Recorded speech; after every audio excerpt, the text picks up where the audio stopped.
before we come back in 20 minutes, you have to have a few things to be sure you're ready. Make sure you get the coenzyme A out of the refrigerator, out of the freezer now, so that it's already at room temperature by the time 20 minutes is up, so we can weigh it out. Because we want to put it in, we want to put the coenzyme A into the second solution here right before we're ready to add the solution 1 to it.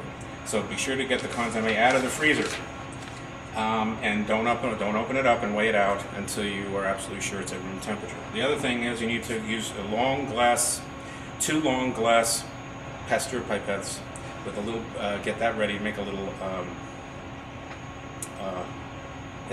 filter, okay? And I'll show you in a minute how to do that. Okay. All right, glass pipettes are down here in a cardboard box, right here. We need 2 glass pipettes, just like this. We got to make a filter, okay? So, okay, you want to get me a Kim wipe? Actually, just even a tiny piece of a Kim wipe. Yeah. Okay, just throw it over.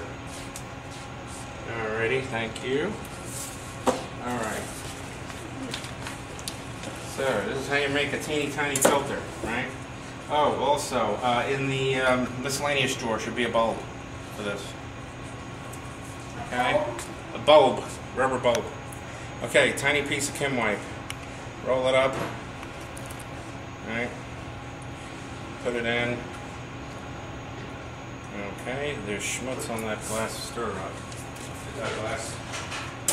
I don't like it. See, that's called using your eyes. Bulb. No, that. Yeah. Okay. Again, never assume anything works right. Okay, push it into the bottom, not too tight, or else you'll be sitting all year for your stuff to flow through it. Just a little bit. Okay, we have a rubber bulb, and we're going to be dripping the first solution into the second solution, and while it's filtering. What we have here is the THF, and we had the 2 mLs of water that we added, and the bicarb. So this is, again, capped up. This is sitting ready at the right pH. It's a mixture of THF and water, and the ratio is such that it's a soluble one-phase system. Okay, remember THF and water in this reaction has to be a single phase. If you see 2 phases, then you know something's wrong. Most likely some of THF is evaporated. But now, very last thing you do before we start dripping in the mixed anhydride is to add the CoA. Oh, you already added it. Oh, that's right. Oh, I'm sitting here talking. So, you already added it. Okay. That's right, I'm just cleaning out the syringe. Right, we have to do this as fast as possible. And then we're doing a positive control. I'm going to take 10 microliters out of here. And actually, I'm going to take 20. 20 microliters out of here. This is our positive control to show that there's sulfhydryl group. Again, 20 microliters, bingo. Yellow. Ta-da. Yellow. Okay. There's our positive control. Now, we start dripping. Whoops. Here's the CoA, here's the mixed anhydride solution.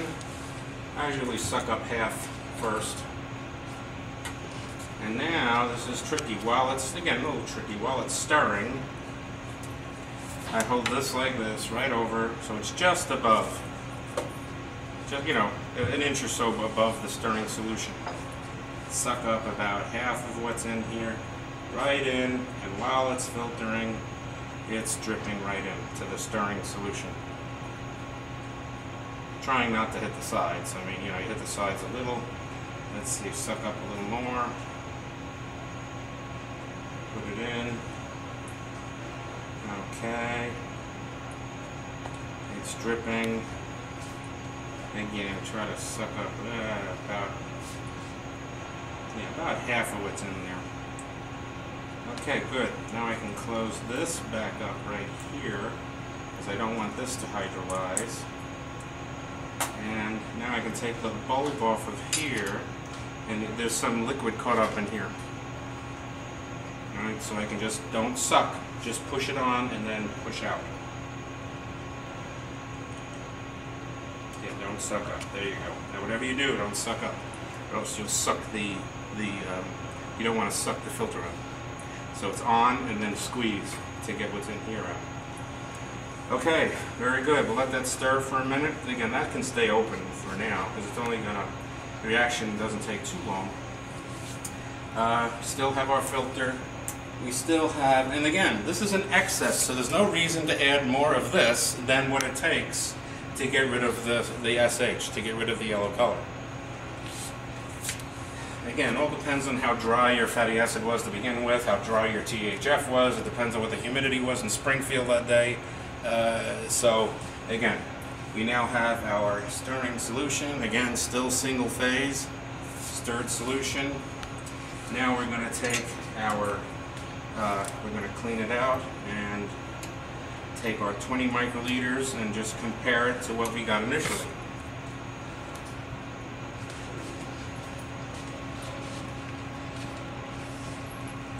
So, here's our 20 microliters. Put it in there, stir, stir, stir, stir, stir, stir, stir.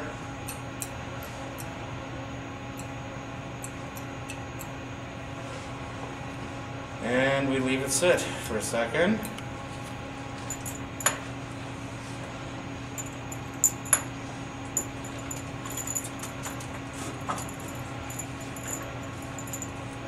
And that's what we have. Can we see the colors?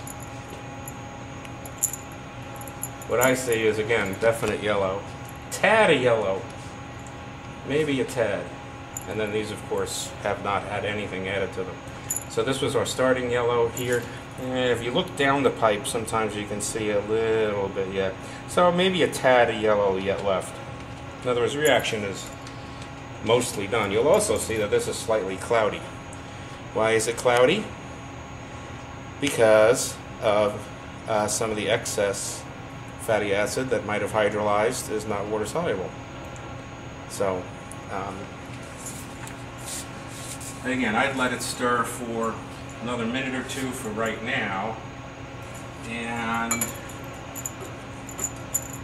then just test it again and see if it goes away. Because, like I said, there's no reason to add more substrate, more of your mixed anhydride than what it takes for the reaction to be completed. You're not going to make it any better.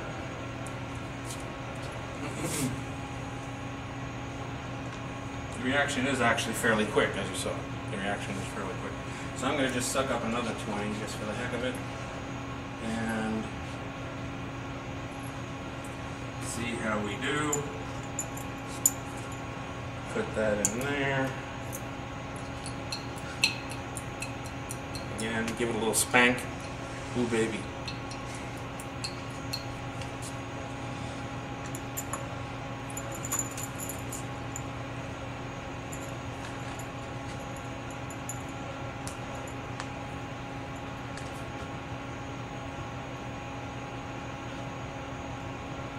It's about the same. They are about the same. Alright. So, basically, in essence, we still have about 1 ml left of this, or close to that. So we could have actually quickly gotten out and made another CoA solution at about, maybe instead of 15 milligrams CoA, maybe do the same thing at 10 milligram scale of CoA, and then still use this to make the CoA derivative. In other words, this is sitting here ready to make more CoA derivative, and I do that a lot of times. I would, show that yes, the first reaction is done. Quickly weigh out more CoA, but not as much. Not 15 milligrams again, maybe only 10 milligrams again, and then with the bicarb and the water and the THF, and then use this. So I get the best bang for my buck for this stuff. But for now, again, that's good enough. Yeah, that's good enough. But, just to be sure that there's no free CoA left, and just to be sure that everything is right, yeah, give it a little extra, just a tiny bit for good luck, So I'm going to take just a little more out. Again, tiny bit for good luck. We're always going to extract it out anyway. And again, you see it gets caught up in here. And just another tiny amount for good luck. Now again, when you go to get what's on here out, don't squeeze. Just push the top on and then squeeze. You have to push the top on first, then squeeze. Okay, great. I can tell you that's it. I mean, the reaction is done. Now we can just keep it topped like that, let it stir for 20 minutes. And the reason we stir here is because we definitely want the mixed anhydride to be decomposed. So it should be sitting here at about pH 8-ish, and so another 20 minutes.